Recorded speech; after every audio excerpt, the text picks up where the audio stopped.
ground fault circuit interrupter, often referred to as a GFCI, is designed to detect differences in current between a hot and neutral conductors in an electrical circuit. The primary function of a GFCI is to protect individuals from electrical shock by quickly interrupting the circuit when a ground fault is detected. This means that if some of the current is leaking to ground, the GFCI will trip, cutting off the power and preventing a potentially dangerous electrical shock. GFCIs achieve this by using a toroidal transformer. This transformer measures the current flowing in the hot and neutral conductors. Under normal circumstances, the current flowing through the hot conductor should be equal to the current returning through the neutral conductor. If there is any difference, it indicates that current is leaking somewhere, potentially through a person touching a live part of the circuit. In the specific case of an aquarium, the water can indeed provide a ground path for any current that leaks from electrical devices submerged in the tank. However, the functionality of a GFCI doesn't solely rely on a dedicated ground path. Even if the aquarium water is not grounded, the GFCI can still detect a difference in current between the hot and neutral conductors and trip accordingly. Therefore, a GFCI offers a significant level of protection for fish keepers, even without grounding the water. However, establishing a ground connection for the water is advisable, as it introduces an additional layer of safety. Now, let's consider some important points. Firstly, GFCIs are not infallible. While they are highly reliable, they can fail or be rendered ineffective by specific types of electrical faults. Regular testing is critical to ensure the GFCI is functioning correctly. Testing usually involves pressing the test button on the GFCI receptacle, which should cause it to trip. If it doesn't trip, the GFCI is faulty and needs replacement. Secondly, GFCIs should not be considered a substitute for proper electrical grounding. Grounding provides a low impedance path for fault current to flow back to the source, causing the circuit breaker to trip and to energize the circuit. It is the most effective method for preventing electrical shocks. In typical electrical installations, grounding is achieved by connecting the metal enclosures of electrical equipment to a grounding electrode, such as a ground rod or the metal water pipe entering a building. Thirdly, let's examine the scenario of an electrical device submerged in an aquarium with a two-wire, hot and neutral, cord. If the device develops a fault and starts leaking current into the water, a GFCI will still detect the imbalance between the hot and neutral conductors, even without a separate ground wire connected to the aquarium. This is because the GFCI measures the current differential, not the presence of a ground. Fourthly, consider the idea of introducing a grounding rod directly into the aquarium water and connecting it to the ground terminal of a GFCI receptacle. While it might seem like a good idea to enhance safety, this approach can be problematic. If the aquarium equipment develops a fault, the grounding rod could create a direct path for fault current, potentially leading to corrosion or other unintended consequences. It is generally better to rely on the GFCI to detect the fault and interrupt the circuit. Fifthly, it's also important to understand the different types of electrical faults that can occur. A ground fault is when current leaks from a hot conductor to ground. A short circuit is when a hot conductor comes into direct contact with a neutral conductor or ground conductor. GFCIs are primarily designed to protect against ground faults. Circuit breakers are designed to protect against both ground faults and short circuits. Sixthly, it's crucial to ensure that any electrical devices used in or near an aquarium are specifically designed and approved for submersible use. These devices should be double insulated to provide an extra layer of protection against electrical shock.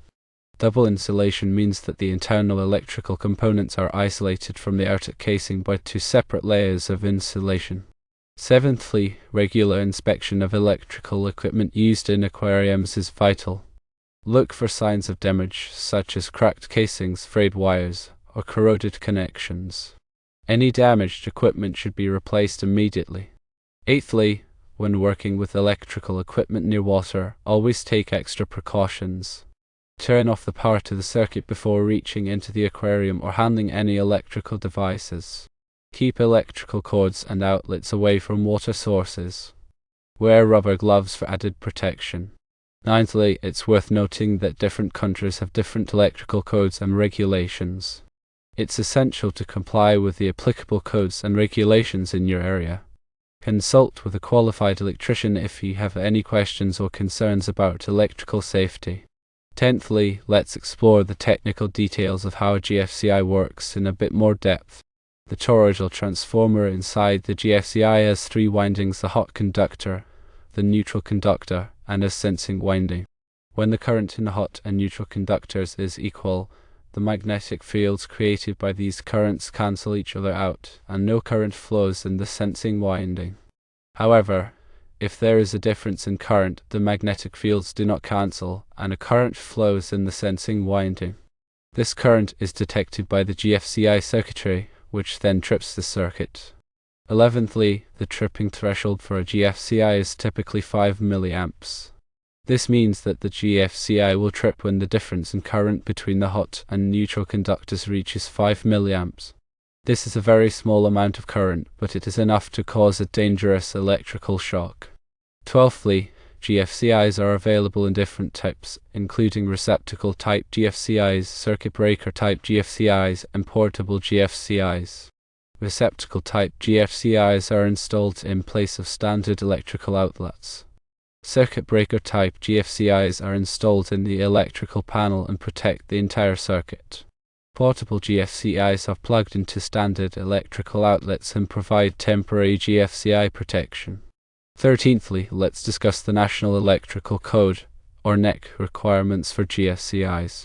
The NEC requires GFCI protection in many areas where there is a risk of electric shock, such as bathrooms, kitchens, garages, and outdoor locations. The NEC also requires GFCI protection for electrical receptacles near water, such as those used for aquariums. 14thly, consider the scenario where multiple electrical devices are connected to the same GFCI protected circuit. If one of the devices develops a ground fault, the GFCI will trip, interrupting power to all of the devices on the circuit. This can be inconvenient, but it is a necessary safety measure. 15thly, it's important to ensure that the GFCI you are using is rated for the voltage and current of the circuit it is protecting. Using a GFCI with an incorrect rating can be dangerous. 16thly, if you are unsure about any aspect of electrical safety, it's always best to consult with a qualified electrician. Electricians have the knowledge and experience to ensure that your electrical system is safe and up to code.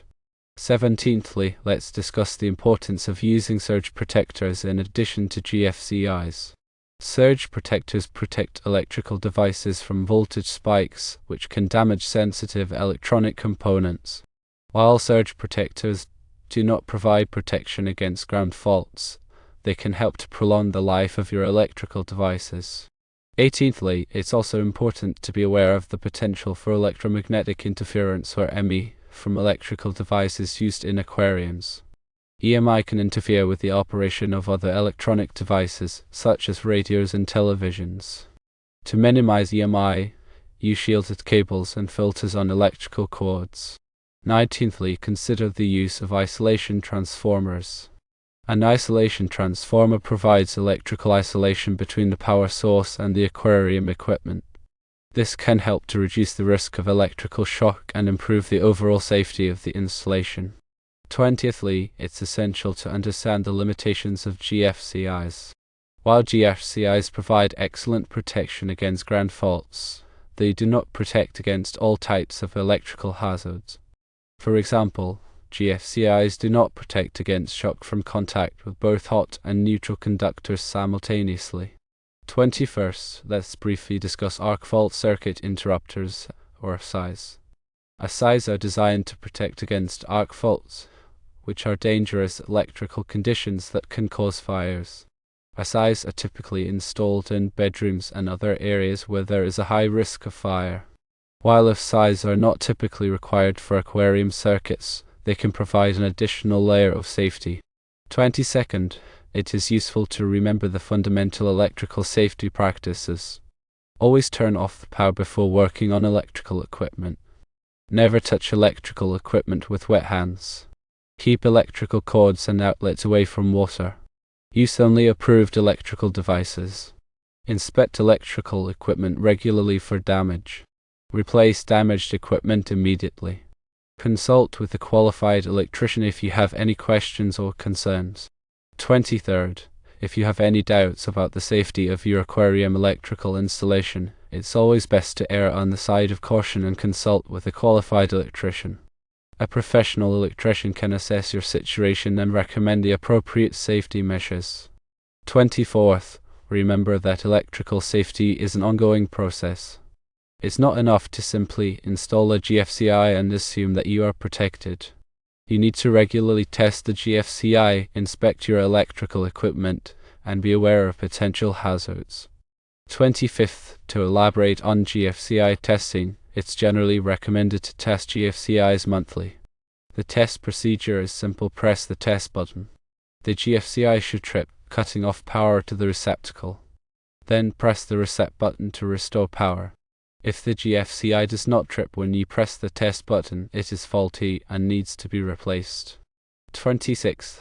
Let's also cover the topic of electrical grounding systems. There are several types of grounding systems used in residential and commercial buildings, including the grounded system and the ungrounded system.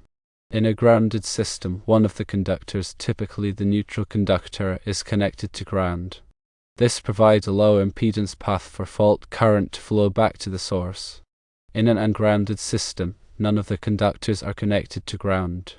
This type of system is less common and is typically used in industrial applications where a high level of reliability is required. 27th. It's important to understand the difference between grounding and bonding. Grounding refers to connecting a conductor to the earth. Bonding refers to connecting two or more metal parts together to create an electrically conductive path. Bonding is important to ensure that all metal parts are at the same electrical potential, which reduces the risk of electrical shock. 28th. Let's talk more about the purpose of ground fault protection. Ground fault protection is designed to protect people from electrical shock by detecting and interrupting ground faults. A ground fault occurs when current leaks from a hot conductor to ground. This can happen if the insulation on a wire is damaged or if a person comes into contact with a live part of the circuit. 29th. GFCIs are designed to trip very quickly, typically within 25 milliseconds. This is fast enough to prevent serious injury or death. However, it's important to remember that GFCIs do not eliminate the risk of electrical shock entirely. If a person comes into contact with a live part of the circuit, they may still experience a brief shock before the GFCI trips.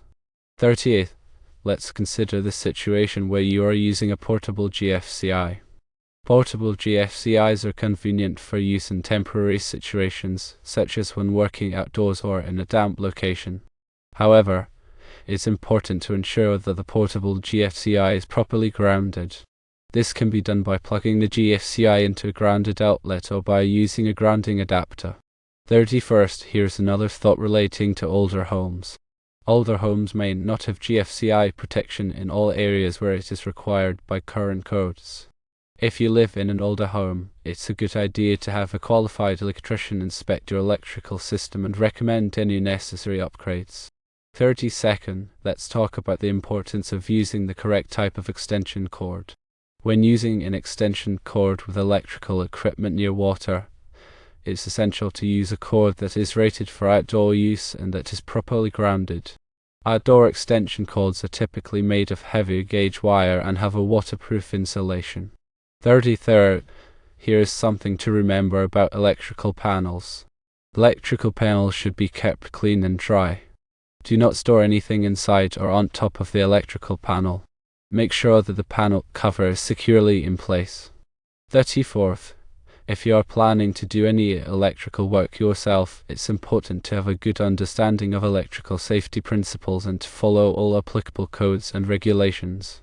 If you're not comfortable doing the work yourself, it's always best to hire a qualified electrician. 35th. It's also crucial to remember to never overload electrical circuits.